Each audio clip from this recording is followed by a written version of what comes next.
you together.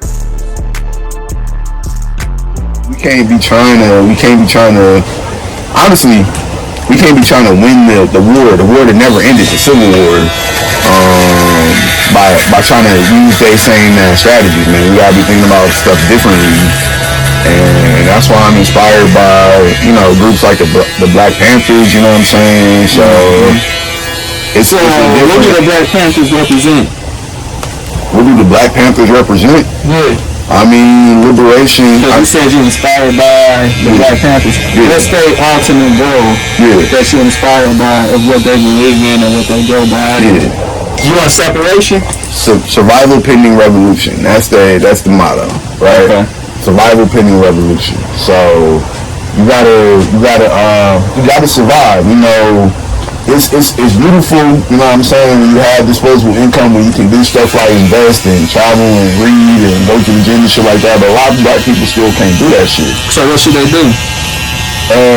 Fight for the revolution. That's not organized, man. And how do they fight for the revolution?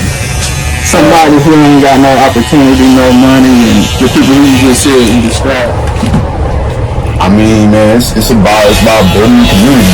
I mean, that's the number one thing. So, we gotta get more connected. So, it's a lot of disunity, man. Like people be feuding for the things that honestly not really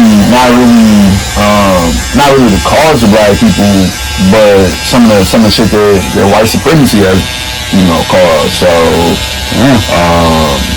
shit, people's families are torn apart because of mass incarceration. People, poverty because they're not getting employed because they color their skin. And if they do get employed, they put them in the lowest wage jobs that they can find, or the most dangerous jobs that they can find. You know what I'm saying? So it's a cycle, man. So it's all about kind of building a community around it and kind of fighting towards freedom. Yeah. So that's where I'm at. That's why I stopped spending time on the stock market. But I was there at some point. You saying if you had kids, you don't leave them nothing but books? That's not how I would characterize it. What physical stuff was you leaving? See, that's the thing. You can't, this physical shit. Man, I got a question. I got another question for you.